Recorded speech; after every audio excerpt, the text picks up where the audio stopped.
शैलेंद्र, इस वक्त हम देख सकते हैं, सीधी तस्वीरें हमारे दर्शक भी देख रहे हैं। आपसे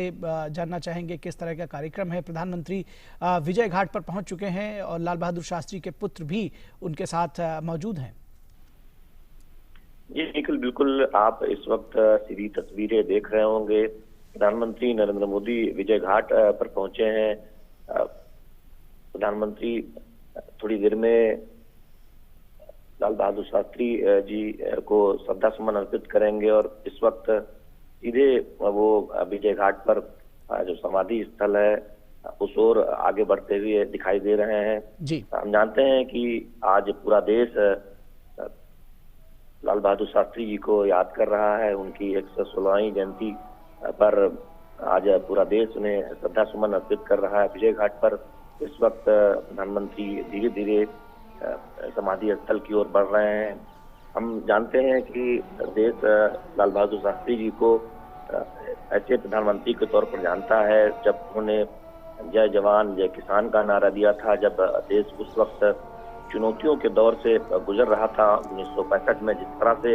एक मजबूत नेतृत्व और सुदृढ़ नेतृत्व लाल बहादुर शास्त्री जी ने देश को प्रदान किया और जय जवान जय किसान का नारा दिया, जिस तरह से एक तरह से हम जानते हैं कि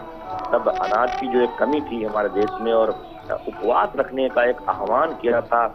लाल बहादुर शास्त्री जी ने और पूरे देश की जनता ने उनके इस आह्वान को माना और एक तरह से सादगी पूर्ण व्यक्तित्व के एक प्रतीक के तौर पर लाल बहादुर शास्त्री जी को जाना जाता रहा है। और जिस तरह से देश की जनता उनके विचारों, उनके जीवन को एक तरह से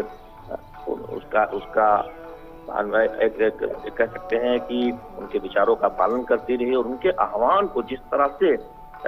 देश की जनता ने उसका पालन किया वो अपने आप में अभूतपूर्व है। लाल बहादुर शास्त्री हमेशा ये कहा करते थे कि दरअसल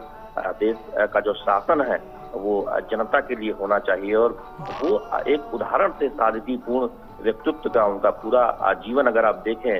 तो सादगी से भरा रहा और गांधी जी के एक अनुयायी के तौर पर, गांधीवादी नेता के तौर पर जिस तरह से पंडित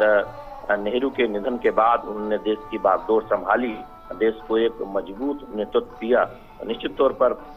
वो याद किया जाएगा। और हम जानते हैं कि देश में जब अनाज की कमी थी, किस तरह से हरित क्रांति को आगे बढ़ाने का काम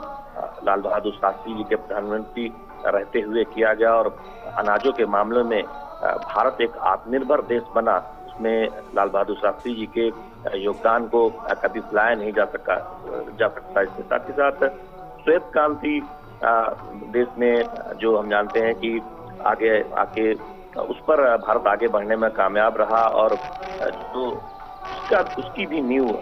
लाल बहादुर शास्त्री जी के प्रधानमंत्री काल में रखी गई थी। तो एक तरह से कह सकते हैं कि सीमा को लेकर जो चिंताएं थी उसमें जिस तरह से एक सुदृढ़ और मजबूत नेतृत्व प्रधानमंत्री काल में लाल बहादुर शास्त्री जी के देश को मिला और साथ साथ जो दो बड़ी चिंताएं थी, अनाज की कमी उस वक्त भारत को सामना करना पड़ रहा था और दुग्ध क्रांति की एक जरूरत थी। तो ऐसे में उस ओर जिस तरह से भारत आगे बढ़ा तो निश्चित तौर पर लाल बहादुर शास्त्री जी के सुदृढ़ नेतृत्व और दूरदर्शी विचारों को एक तरह से याद किया जाएगा कि किस तरह से उन्होंने संकट काल में आगे आकर एक तरह से नेतृत्व प्रदान किया और देश की जनता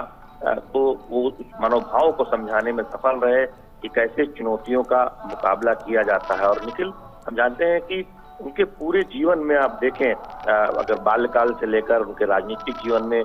जब वो गांधी जी के विचारों से प्रभावित होकर राष्ट्रीय स्वतंत्रता आंदोलन में उन्होंने भागीदारी की, तमाम जो गांधी जी ने जिन आंदोलनों का नेतृत्व किया उसमें लाल बहादुर शास्त्री ने जमकर भागीदारी की और जब कांग्रेस में वो अहम पदों पर रहे, जानते हैं कि रेल मंत्री के तौर पर जब एक दुर्घटना हुई थी, उस वक्त नैतिकता के बहुत बड़े एक तरह से उन्हें एक ऐसे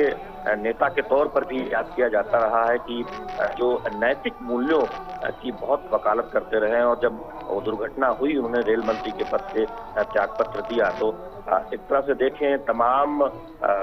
मंत्रालयों का कार्यभार उन्होंने संभाला और प्रधानमंत्री बने तो उन्हें एक ऐसे बिरले राजनेता, ऐसे एक बिरले प्रधानमंत्री के तौर पर याद किया जाता है जो सादगी के मिसाल थे। एक